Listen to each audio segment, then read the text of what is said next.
പിതാവിനും പുത്രനും പരിശുദ്ധാത്മാവിനും സ്തുതി, ആദിയിലെ പോലെ എപ്പോഴും എപ്പോഴും എന്നേക്കും ആമേൻ. മാറാനാത്ത യൂട്യൂബ് ചാനലിലൂടെ ദൈവവചനം കേൾക്കുന്ന എല്ലാ പ്രിയപ്പെട്ടവർക്കും ക്രിസ്തുയേശുവിൻ്റെ നാമത്തിൽ ഒത്തിരി സ്നേഹത്തോടെ സ്നേഹവന്ദനം അറിയിക്കുന്നു. ഒപ്പം തന്നെ എല്ലാവരെയും വളരെ സ്നേഹത്തോടെ സ്വാഗതം ചെയ്യുന്നു. ഈ കൂട്ടായ്മ ഒത്തിരി അനുഗ്രഹപ്രദമായി തീരുവാൻ നമുക്ക് പ്രാർത്ഥനയോടെ ആരംഭിക്കാം. കഴിഞ്ഞ ദിവസങ്ങളെല്ലാം നമ്മൾ കേട്ട ക്രൂശിനെക്കുറിച്ചുള്ള പ്രസംഗമായിരുന്നു.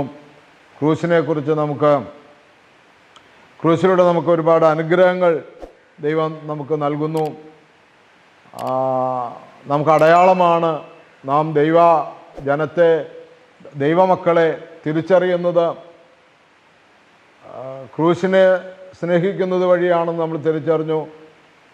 നെറ്റിയിൽ നിന്ന് നെഞ്ചിലേക്കും, നെഞ്ചിൽ നിന്ന് ഇടത്തെ തോളിലേക്കും, ഇടത്തെ തോളിൽ നിന്ന് വലത്തെ തോളിലേക്കും നാം കുരിശ് രൂപത്തിൽ വരയ്ക്കുമ്പോൾ സ്വർഗത്തിൽ നിന്ന് ദൈവം ഭൂമിയിലേക്ക് ഇറങ്ങി വന്ന് ഇടതുഭാഗത്തായിരുന്ന സാത്താൻ്റെ അടിമത്തിലായിരുന്നു നമ്മളെ വലത്തുവശത്താക്കി തീർത്തു എന്നുള്ള ആ സാരാംശമാണ് ക്രൂശിൻ്റെ ആ സന്ദേശമെന്ന് നമ്മൾ മനസ്സിലാക്കി. പ്രിയമുള്ളവരെ, യേശുക്രിസ്തുവിനെയും ദുഷ്ടരായ മനുഷ്യർ ഈ മരക്കുരിശിൽ തറച്ചു വന്നപ്പോൾ തങ്ങളുടെ ജീവിതത്തെ, അല്ലെങ്കിൽ തങ്ങളുടെ പിതാവായ ദൈവം ഞങ്ങൾക്ക് നൽകിയ നിയമത്തെയൊക്കെ തെറ്റായി വ്യാഖ്യാനിച്ച ഒരു ശപിക്കപ്പെട്ടവനാണ്, ഒരു ശല്യക്കാരനാണ് എന്നവർക്ക് തോന്നി. അങ്ങനെയുള്ള ഒരാളെയാണ് ഞങ്ങൾ വധിക്കുന്നതെന്നാണ് അവർ കരുതിയതും. അതുകൊണ്ടാണ് അവർ ഈ രക്തം ഞങ്ങളുടെ മേലും ഞങ്ങളുടെ തലമുറയുടെ മേലും ഇരുന്നോട്ടെ എന്നവർ വിളിച്ചു പറഞ്ഞതൊക്കെ. എന്നാൽ ദൈവത്തിൻ്റെ പദ്ധതി അങ്ങനെയല്ലായിരുന്നു. ക്രൂശ് ഒരു വിശദീകരിക്കേണ്ട ആവശ്യമാണെന്ന് ദൈവത്തിന് പദ്ധതി ഉണ്ടായിരുന്നുകൊണ്ടാണ് ക്രിസ്തുവിനെ ദൈവം ക്രൂശിൽ ബലിയാക്കിയത്. അപ്പോൾ ക്രൂശ് അന്നുവരെയും ശാപത്തിൻ്റെ അടയാളമായിരുന്നുവെങ്കിൽ ഇന്ന് ക്രൂശ് രക്ഷയുടെ അടയാളമാണ്, രക്ഷയുടെ ചിഹ്നമാണ്. ഇതൊക്കെയാണ് നമ്മൾ കേട്ടുകൊണ്ട് ധ്യാനിച്ചു പോകുന്നത്. നമുക്ക് നമ്മളെ തന്നെ പൂർണ്ണമായി സമർപ്പിക്കാം. ഇന്ന് നമ്മൾ ധ്യാനിക്കുന്നത് ക്രൂശിലൂടെ നാം ദൈവത്തിന് സ്വീകാര്യമായി എന്നുള്ളതാണ്. ഹല്ലേലൂയ. നമുക്ക് നമ്മളെ തന്നെ പൂർണ്ണമായി സമർപ്പിക്കാം. നിത്യനും വാഴ്ത്തപ്പെട്ടവനുമായ ഞങ്ങളുടെ സ്വർഗ്ഗപിതാവേ, ഈ നല്ല സമയത്തിനായി നന്ദിയോടെ ഞങ്ങൾ സ്തുതിക്കുന്നു, സ്തോത്രം ചെയ്യുന്നു, മഹത്വപ്പെടുത്തുന്നു. തിരുരക്തത്താൽ ഞങ്ങളെ കഴുകണമേ, വിശുദ്ധീകരിക്കണമേ, പരിശുദ്ധാത്മാവിനാൽ ഞങ്ങൾ നിറയ്ക്കണമേ, അഭിഷേകം ചെയ്യണമേ.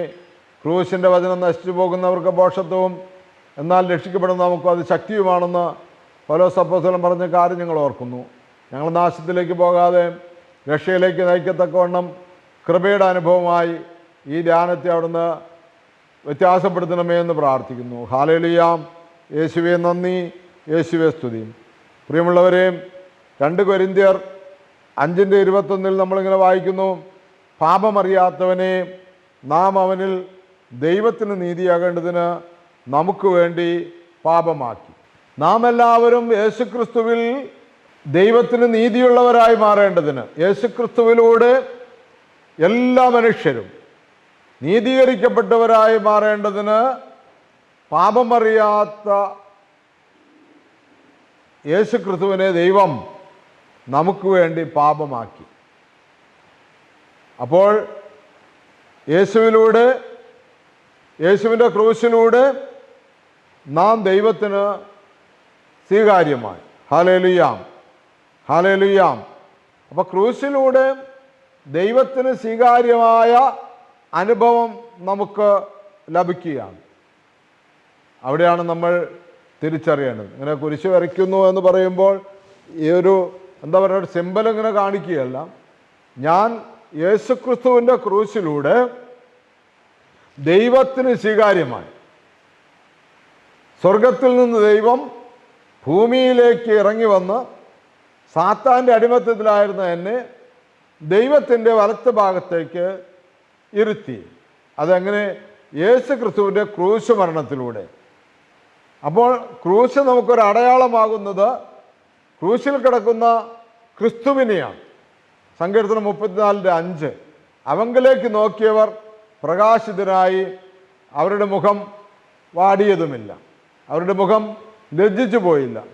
അതുകൊണ്ട് പ്രിയമുള്ളവർ, ക്രൂശിനെ നമുക്ക് എന്താക്കി മാറ്റി? ദൈവത്തിന് സ്വീകാര്യമായ മക്കളായി മാറ്റി ക്രൂശിലൂടെ.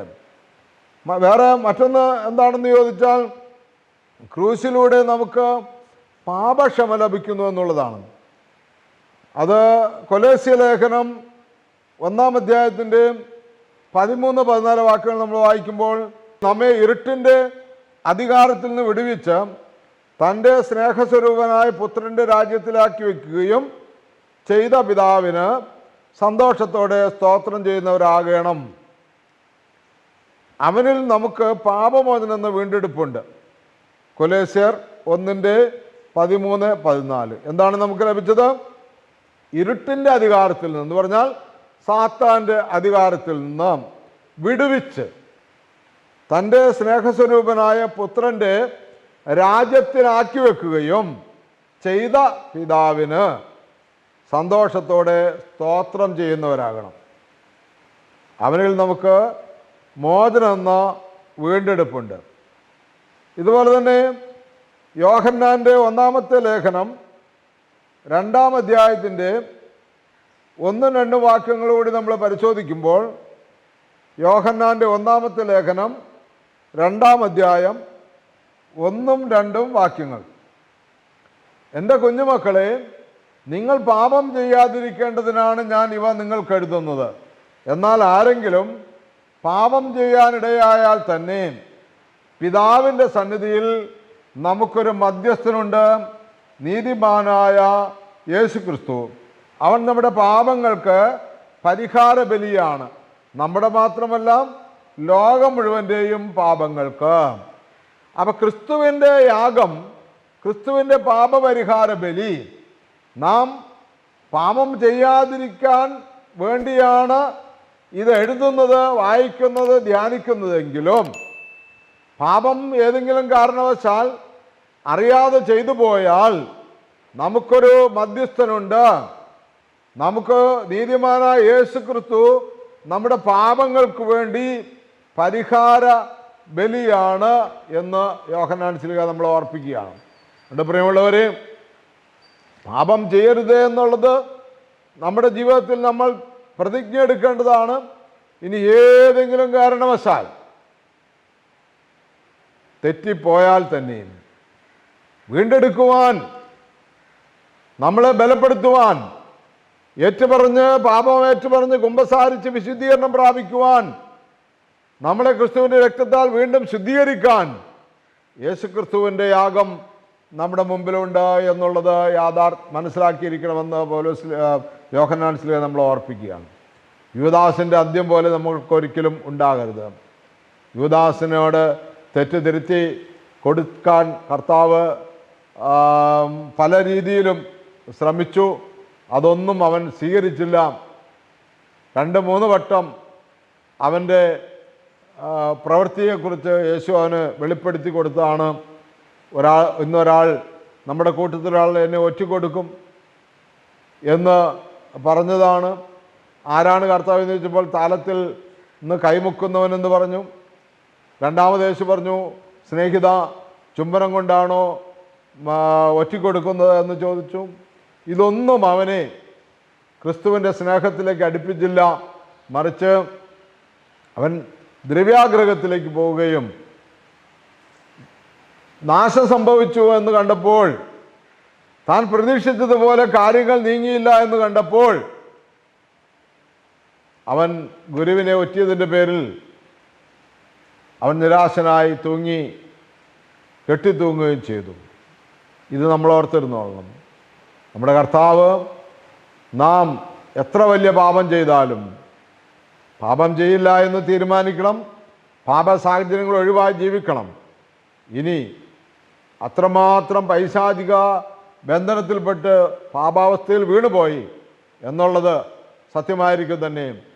ക്രിസ്തുവിൻ്റെ മുമ്പിൽ വീണ്ടും നമ്മളെ ഏറ്റുപറഞ്ഞാൽ, തെറ്റിപ്പോയെന്ന് പറഞ്ഞാൽ, ക്ഷമിക്കണം നാഥ എന്ന് പറഞ്ഞാൽ, വീണ്ടും നമ്മളെ തൻ്റെ മക്കളുടെ സ്ഥാനത്തിരുത്തുന്ന ഒരു മധ്യസ്ഥനും മഹാപുരോഹിതനും നമുക്കുണ്ട് എന്ന് ഇവിടെ യോഹന്നാൻ ശ്ലീഹ നമ്മളോട് പറയുകയാണ്. Hallelujah, hallelujah. വീണ്ടും നമുക്ക് എഫേസ്യസുകാരുടെ ലേഖനം 1-ാം അധ്യായം 21 വാക്യം നമ്മൾ വായിക്കുമ്പോൾ അവിടെയും ഇതുപോലെ നമ്മളോട് പൗലോസ് ലീഗ സംസാരിക്കുന്നുണ്ട്. എഫേസുസ് 1:21 നമുക്കൊന്ന് നോക്കാം എന്താണെന്ന്.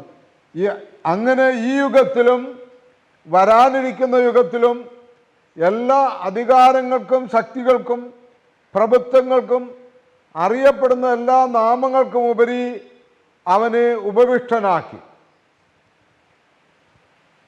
അവിടെയാണ് നമുക്ക് ആശ്വാസം. എല്ലാ നാമങ്ങൾക്കും ഉപരി, എല്ലാ അധികാരങ്ങൾക്കും ഉപരി, എല്ലാ ശക്തികൾക്കും ഉപരി, എല്ലാ പ്രഭുത്വങ്ങൾക്കും ഉപരി, എവിടെയൊക്കെ ഈ യുഗത്തിലും വരാനിരിക്കുന്ന യുഗത്തിലും. അതുകൊണ്ട് പ്രിയമുള്ളവരെ, ഒരിക്കലും രക്ഷയില്ല എന്ന ഒരു ചിന്ത നമുക്ക് വരാൻ പാടില്ല. നമുക്ക് കൃത്യമായി ദൈവസന്നിധിയിൽ സമാധാനമുണ്ട്, സ്വസ്ഥതയുണ്ട്, ശാന്തിയുണ്ട് തിരിച്ചറിയാം. നമുക്ക് നമ്മളെ തന്നെ പൂർണ്ണമായി സമർപ്പിക്കാം. ക്രൂശിൻ്റെ അനുഭവമാണ് നമ്മൾ ധ്യാനിച്ചു വരുന്നത്. ക്രൂശിലൂടെ നമുക്ക് ലഭിക്കുന്ന ശക്തിയും ക്രൂശിലൂടെ നമുക്ക് ലഭിക്കുന്ന മാനവും എല്ലാം നാം തിരിച്ചറിയുന്നത്. നമുക്കിങ്ങനെ ദൈവത്തെ മഹത്വപ്പെടുത്താം. പാപത്തെ സ്നേഹിപ്പാൻ ഞാനിനി പോകുമോ ദൈവത്തിൻ പൈതലായി ജീവിക്കും നാളെല്ലാം. കർത്താവെ, ക്രൂശിലേക്ക് നോക്കുമ്പോൾ എൻ്റെ രക്ഷയുടെ അനുഭവം ഞാൻ അറിയുന്നു. എനിക്ക് വേണ്ടി അവിടുന്ന് പാടുപീഡകളേറ്റത് ഞാൻ മനസ്സിലാക്കുന്നു. നാഥ, എന്നോട് കരുണ കാണിക്കണമേ. എൻ്റെ കഴിഞ്ഞകാല ജീവിതത്തിലെ പാപങ്ങളെ അവിടുന്ന് കണക്കിടരുതേ. പാപമോചനം നൽകണമേ എന്ന് പ്രാർത്ഥിക്കുന്നു. എല്ലാ നന്മകളാലും ഐശ്വര്യങ്ങളാലും നിറയ്ക്കണമേ.